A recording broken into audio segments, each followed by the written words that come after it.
Yeah, what's good, gang? It's your boy Dez Reacts back with part 2 of Know Your Ally Britain. It was just getting good when we cut it off. I'm pretty sure we're getting introduced to the monarchy right now in the video, man. And sorry for not posting earlier. I was just trying to give you guys, the UK, some respect in the passing of Queen Elizabeth. Rest in peace to her. But man, yeah, we're back at it. I really appreciate all the support. We're at 2.1k subs. You know, this is a might be a stretch, but I'm trying to get to 3k by October 1st, you know. And yeah, really appreciate all the love and support you guys gave me, man. If you guys enjoy this content, please smash that like button, hit the sub button, hit the noties if you guys haven't already. Leave in the comments your guys' thoughts and feelings on this, and let me know your thoughts and feelings on the Queen's passing. I really want to know if she has ever done anything that made you guys proud to be British, or if she, you know, impacted your guys' lives in any way, shape, or form. Let me know in the comments. I'd love to know. But without further ado, I would like to make a special shout out to Slash Disco for buying me a coffee. Links right here, and links also in the bio. But without further ado, man, if you guys want to support the channel, you guys can. And I'm really excited for the rest of this little documentary, so let's get it. No longer make laws or impose taxes or interfere with government. He and his family work as hard as any other citizen. And you guys mentioned to me that that's Queen Elizabeth on the right. So young, that's crazy. Doing the job that the people expect of them. Today, the king is the servant of the people and not its ruler.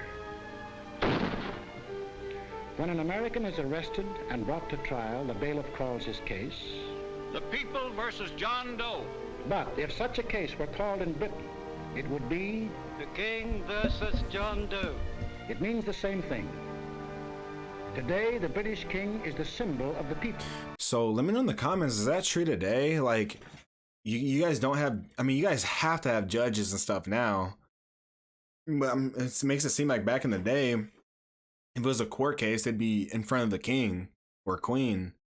Let me know if that's still true, because I know in America, obviously, we just have judges. You know, the president has nothing to do with our judicial system like that. So let me know. That'd be interesting. The British are great fans of the fellow in Buckingham Palace. But when they sing God Save the King, they're not worrying about his health. They mean God bless the British people. And the dukes and the earls. But in 1911, the people took away the last remaining power of the lords to block the action of the people's representatives. Dukes and earls don't run the country anymore. Today, there are only two people who do that. John Britain and his wife. They go to the polls, just as Mr. and Mrs. John Q. Public do here, and elect their representatives to the House of Commons. And there they fix the taxes and make the laws. And if John wanted to get rid of the lords, his representatives in Commons can at any time vote them out of existence. Okay, yeah, that's pretty dope. So you guys are democracy like we are in America now. That's pretty dope, honestly. I didn't necessarily know that. I know it from the comments, you know, but that's pretty neat. You guys get a vote for all you guys public officials. I thought that the queen and king chose the prime ministers, but you guys let me know, you know, and educated me on that you guys actually vote them in, and the king and queen just basically approve it just formally. So that's pretty cool. But John doesn't want to get rid of them. So he confuses us by keeping dukes and lords in a country where unions have long been accepted as an essential part of the democratic system, where the Labour Party, controlled by the unions, is one of the two great political parties, where longshoremen and railroad engineers have been ministers of the Crown, and where for 30 years he has had a system of social security even more extensive than our own. Okay, so you guys had unions like that. Yeah, so in America, we definitely have tons of unions that protect the workers, you know, make sure the owners and the businesses are abiding by all the laws and safe practices for the workers. So that's cool to know that you guys, you know, had that too. And it makes it seem like they said something about you guys, they were like the ministers of the community of the working class. opposed to like the dukes and earls as it used to be. Let me know in the comments. Any of you guys work in the Union right now or used to? So when you read about Lord Louis Mountbatten or Lord Beaverbrook, former head of aircraft production, don't think they got their jobs because of their titles. They got them because they were the best men for the jobs. Just as Ernest Bevin, formerly a labor leader and now member of the War Cabinet, Herbert Morrison, who started life as an errand boy and is now Minister of Home Security, got their important jobs because they were the best men for them. With the things on the surface, the unimportant things.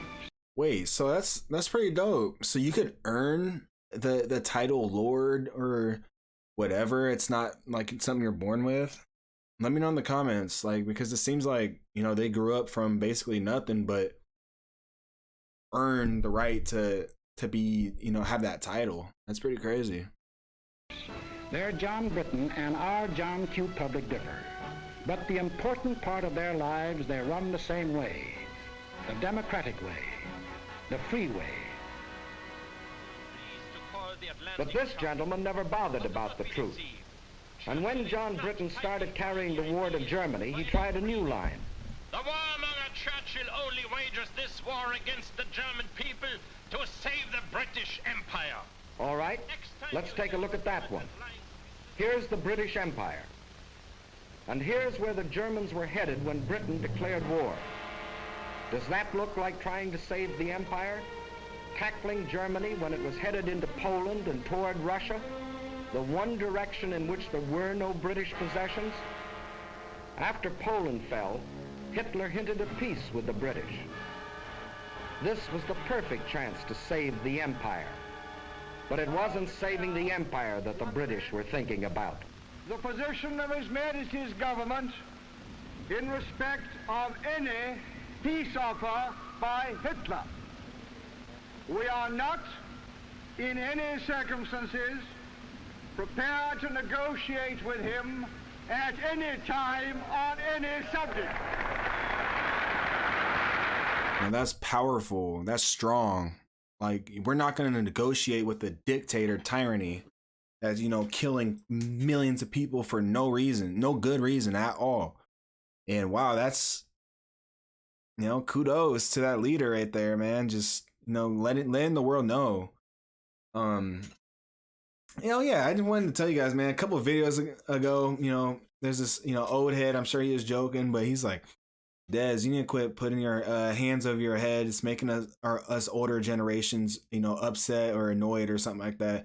So this is just for the older generation right here. Don't you wish you guys were young? I'm just playing. But anyways, not further ado, let's get it. And after Britain had been on the losing end, month after month, it had another chance to save the empire. Even now, Hitler thought John Britton would make a deal. We heard the British answer. What kind?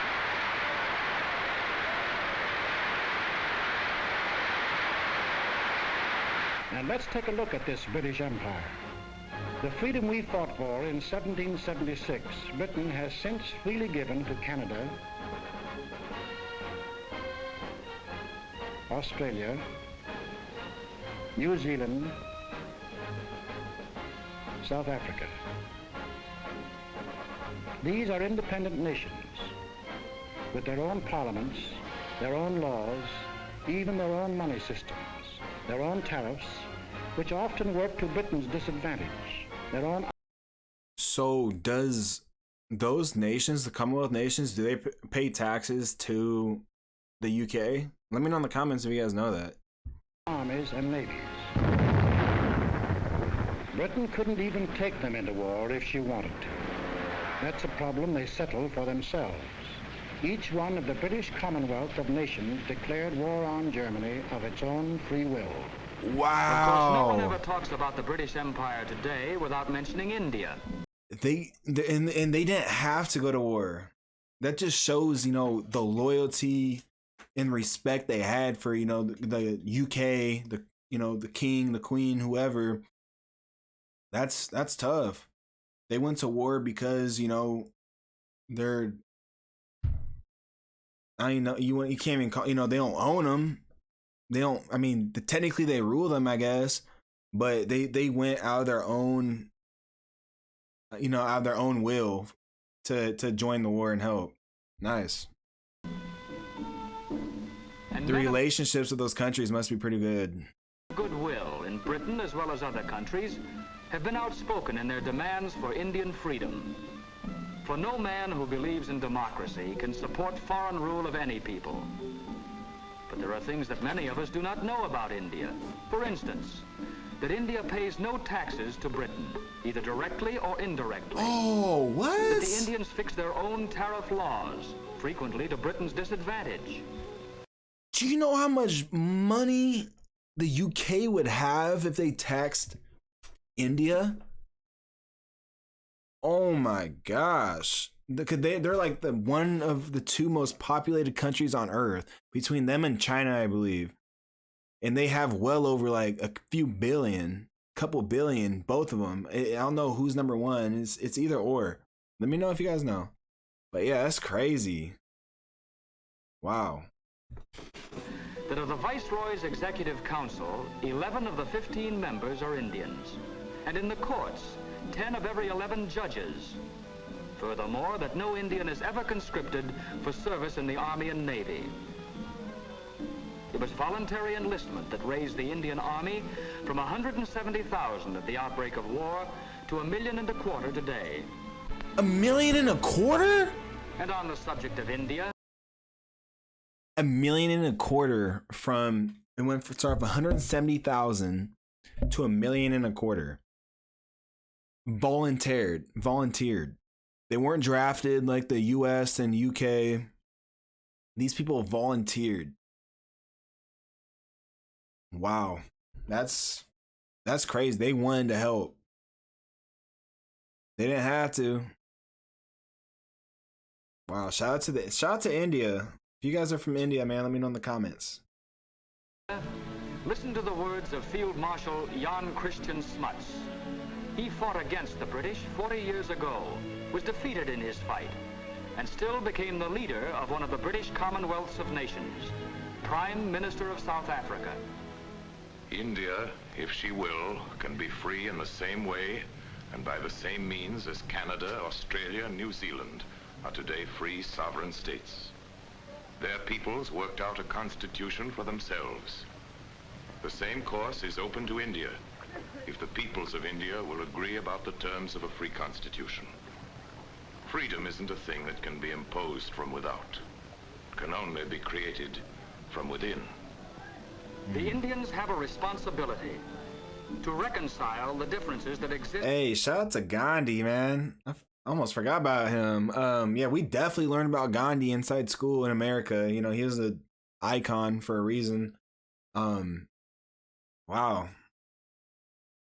In the vast Indian population, with its 100 different languages, its dozens of different religions, and on March the 11th, 1942, the British government placed itself on record and promised full self-government to India if India will work out a constitution that will satisfy its people after 100 different languages in India? How? How is that a thing? That's insane. 100 different languages. The war is over. But during this war, military leaders agree Allied troops are needed in India as an effective bloc by the democratic world to keep the Nazis and Japs from uniting. Further, India provides the bases for United Nations bombers to get at the Japs in Burma. In other parts of the empire, too, democracy stands on guard. If it wasn't for the British at Gibraltar, Malta, Cyprus, Suez.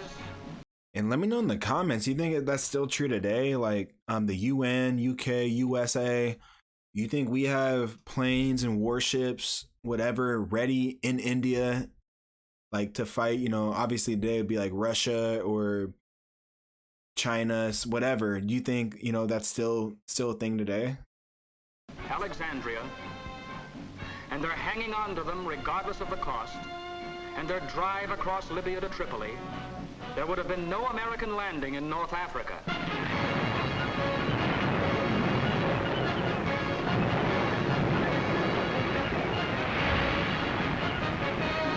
There's another tune the Nazis play about the British Empire. The British are sitting back, letting others fight the war for them. Ooh, we know that tune very well. Britain will fight to the last Australian or Canadian or New Zealander. The truth that thousands of Canadians and Australians and New Zealanders have gallantly fought and gallantly died in Crete, in Greece, in Libya. But there's something the Nazi mouthpiece leaves out, something pretty important. Out of every 10 inhabitants of the British Empire, 1 comes from Britain. But of the casualties suffered so far in this war, 7 out of 10 were born and raised in Britain. 1 of 10 in population, 7 of 10 in casualties. Wow. Put that into perspective, man. So the thing that you guys gotta understand, war propaganda back in World War II was nuts, because basically whatever people had to trust what the government officials were telling them, because there's no social media. We can't do our own research like that. You know what I mean? So by, Germany is basically telling the UK people and the UK's allies, like, why you guys coming to fight for them? They're sitting back, relaxing, watching you guys die. Which that wasn't the case, because obviously 7 out of every 10 UK or British allied soldiers that died or became a casualty was born and raised in the UK. That's tough. And in the air, of the planes flying with the RAF in Britain, 2 out of 3 are manned by crews from the island.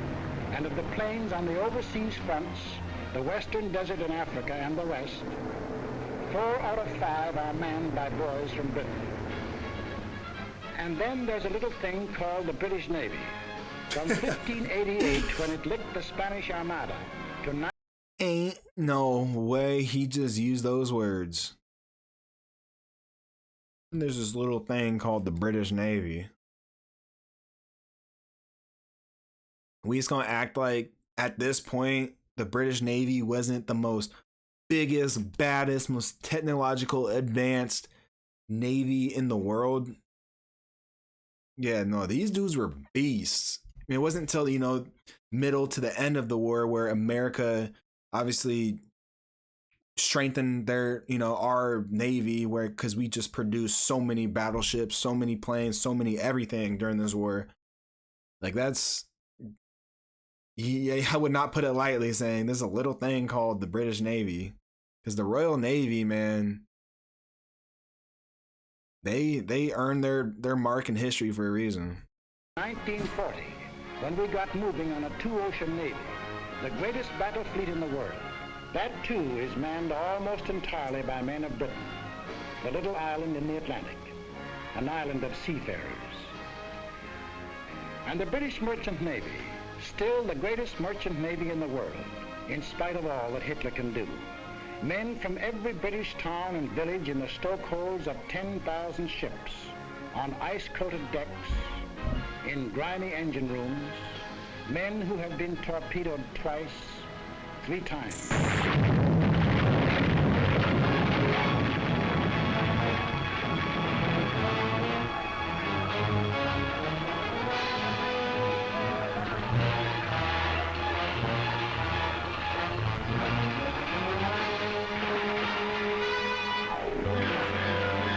That's crazy. Sailor who's been torpedoed 6 times and still signed on again.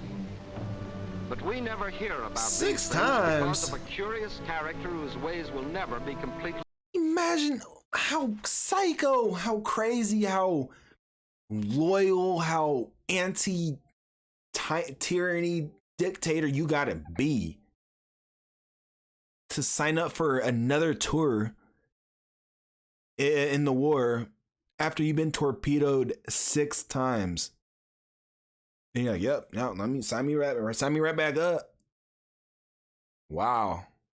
That dude's tough. Whoever that is, man, that dude is tough. 6 times. He's still wanting to fight. He's loyal to the UK, loyal to the monarchy, loyal to the allies, man. It's people like that probably inspired people during wartime. Understandable to an American. John Britton himself. He has an idea he shouldn't talk about himself and what he does. He calls it bad form. We call it damn silly. He'd say of a Spitfire, "Oh, she's not bad, little kite."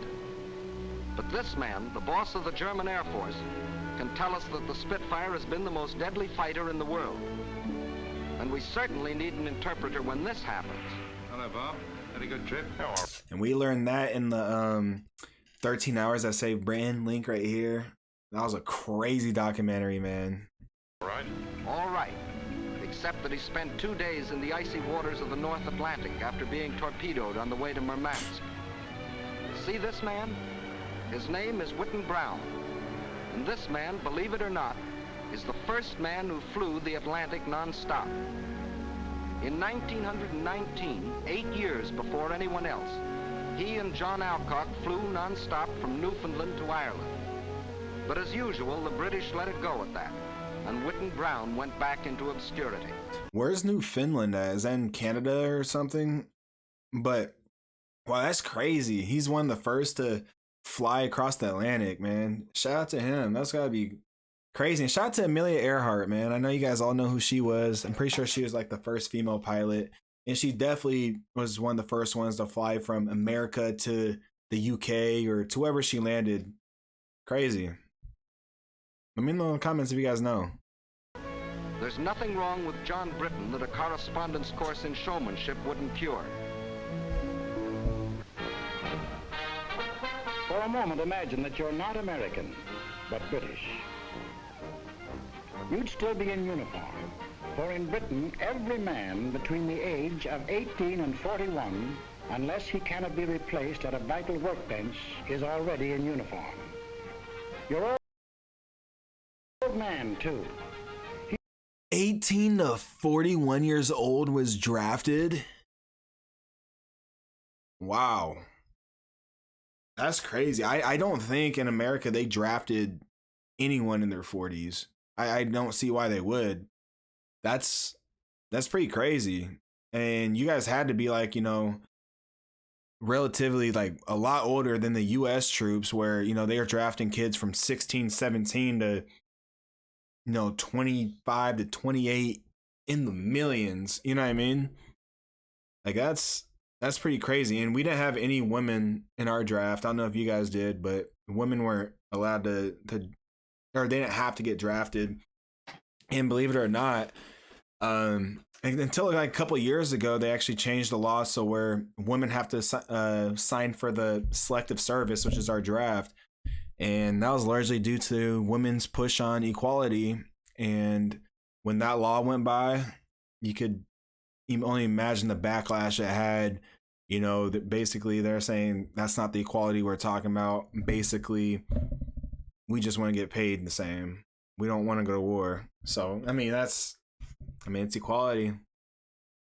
He's had to quit guessing about the last war, for they're now starting to draft men up to 51. 51? Dependents or no dependents. If you've got yourself into this mess, your draft board will say, "Frightfully sorry, old chap, but you're in the army anyway." So that's the difference. So in America, you won't get drafted if you have dependents, if you have kids, all that good stuff. Like I said, women didn't get drafted. But yeah, if you had kids or injury, illness like that, you didn't get drafted. And your kid's sister, if she isn't a sailor, or in the Air Force, or the Land Army, or a ferry pilot, or in the fire brigade, she's probably in the Army. For they've drafted unmarried women up to 30. And even if she's married, every woman up to 41 can be drafted to work in war plants. And it's a real draft. For 8 million workers, men and women, can't quit their jobs or be fired without government permission. Britain is only... See, that's crazy. So a lot like the, USA in this time, women, if it wasn't for these women, these strong women from the UK, USA, and who knows where else, they were in the factories producing tons and tons of stuff. Like, Woman in America for sure was making tanks, ammunition, weapons, just like probably in the UK as well. So, man, shout out to all the, you know, strong women of the world wars, man. If it wasn't for you guys, we wouldn't have been able to have all the, you know, fancy gear. 20 miles from German guns and German planes. Everybody, man or woman, young or old, is in the front line.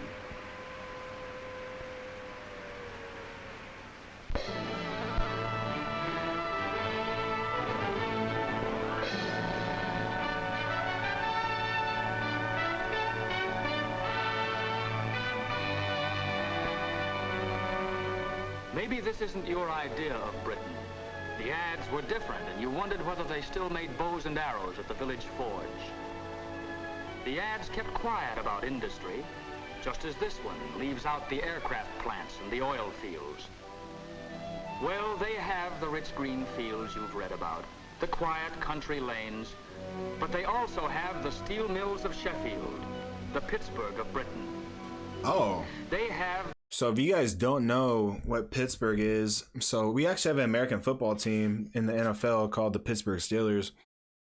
I'm a Bengals fan, so they're our rivals. But anyways, they were named the Pittsburgh Steelers because Pittsburgh back in the day was a steel producing like machine. Like America produced so much steel from Pittsburgh, Pennsylvania. It was crazy. So I'm assuming that the town that I mentioned here was well known for their steel. The picturesque little villages, the gently flowing streams, the lovely old castles. But they also have the shipyards of the River Clyde, not as modern as Henry Kaiser's, but still one of the greatest in the world. They have the old cathedrals, deathless reminders of a rich tradition. But they also have the great industrial cities of Birmingham, Glasgow, Manchester, Leeds. They seldom, if ever, saw an American tourist, but they... I definitely know of Glasgow. Obviously, I already told you guys, my teammate from college, when I played college basketball, is from Scotland, and he actually plays for Glasgow Rocks. But I definitely know what Manchester is, man. I know you guys have like a, you know, kind of a decent soccer team, I guess. They made Britain, even in peacetime, one of... Who's your guys' favorite soccer team? Let me know in the comments. Or football team. Sorry. The greatest industrial powers in the world. And in wartime, even as late as July 1942, this little island, no larger than the state of Idaho, was making more war goods than we were. Maybe you thought John Britton sat there and waited for us to send him planes and guns and tanks. Well, he's deeply grateful for what our Lend-Lease did for him. It saved his skin when he was in a tough spot. But today, Lend-Lease works in more ways than one. For today, John Britton himself furnishes planes and... Bruh, I always forget that the UK is only the size of Idaho. And before we got involved, or, before we really started amping up our production, you guys were producing more than the entire USA in war goods. That's saying something. And I wonder if that's why women got drafted in the UK, because, compared to your guys' like 40 to 60 million, however many people you guys had there, compared to, USA's probably like 300 million at the time.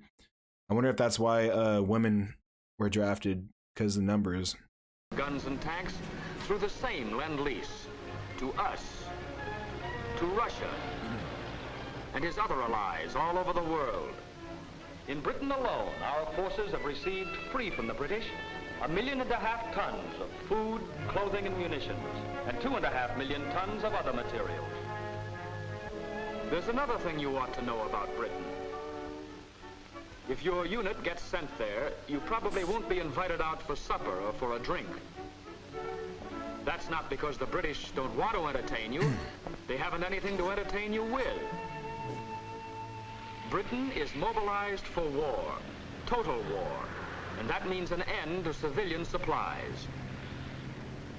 That makes sense because you guys were on rations like crazy, right?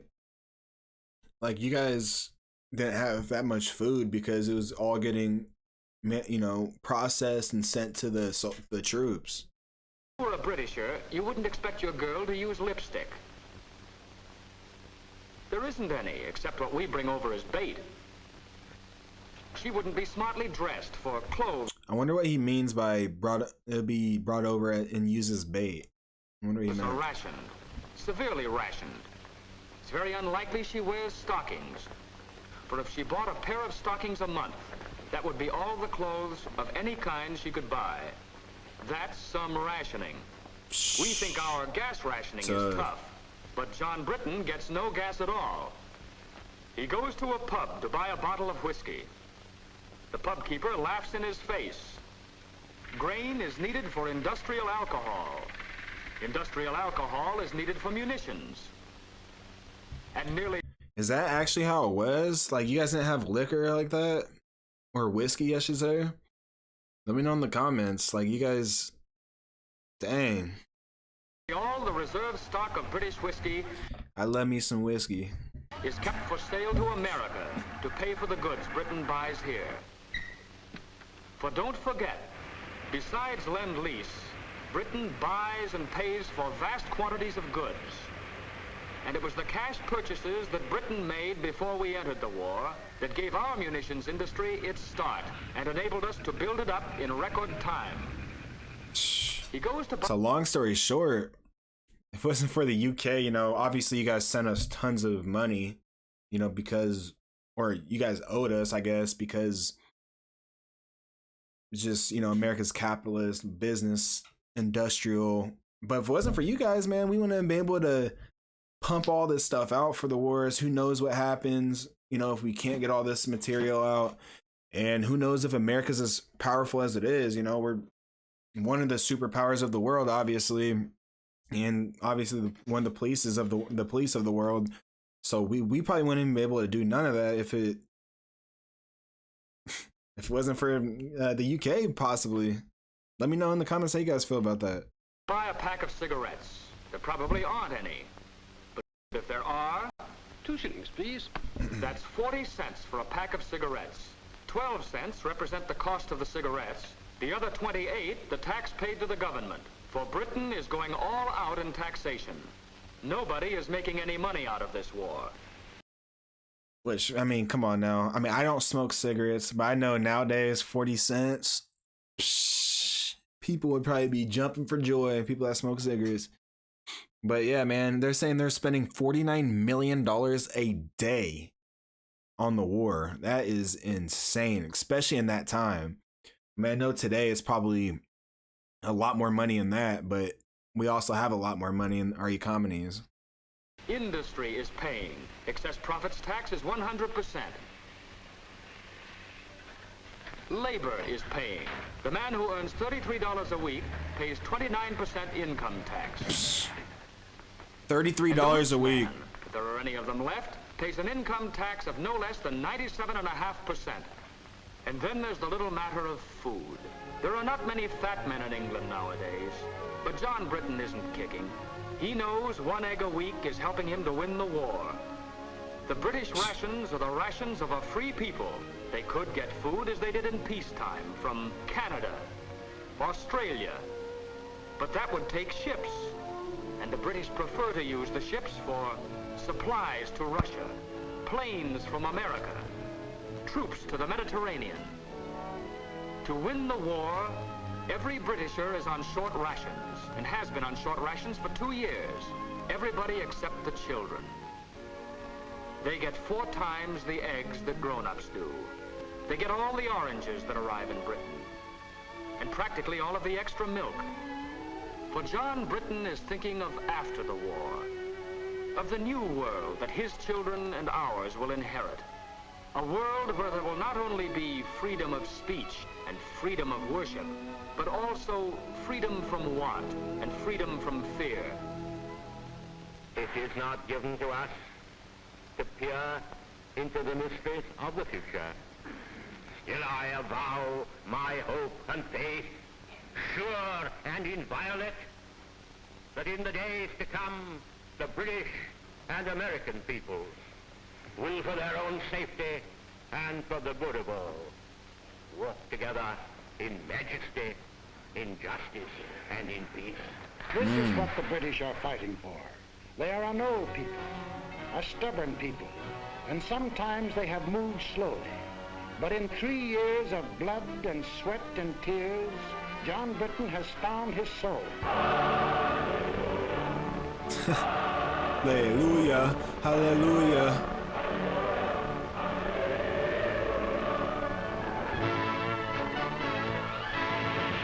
Now he is tough.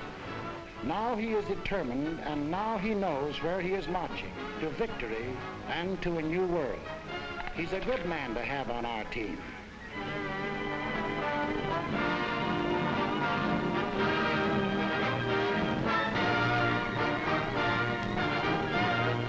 Yeah, so I mean, that really puts it in perspective though. Like, I bet you as soon as the war ended, as soon as, you know, it was announced, I bet you the people of the UK, all the surrounding countries probably just rejoiced and was probably so freaking excited that they get to eat real food. You know what I mean? And focus on rebuilding their country. And wow, this is a great little documentary, great little clip. You know, this is my first time watching it, man. Really appreciate you guys for requesting this one. And I'm sorry for delaying this part 2. You know, out of respect to the Queen's death yesterday, I just wanted to, you know, give you guys some time before I start pushing out a little more content. But man, if you guys enjoyed this, please smash that like button, hit that subscribe button, turn on the notifications if you haven't. Let me know in the comments, man, your thoughts and feelings on all this, and let me know what you guys want me to react to next. And appreciate you guys' love and support, man. Click the links in the bio if you want to support your boy's channel. And last thing I want to say is rest in peace, Queen Elizabeth II, and long live the new king, King Henry. Peace.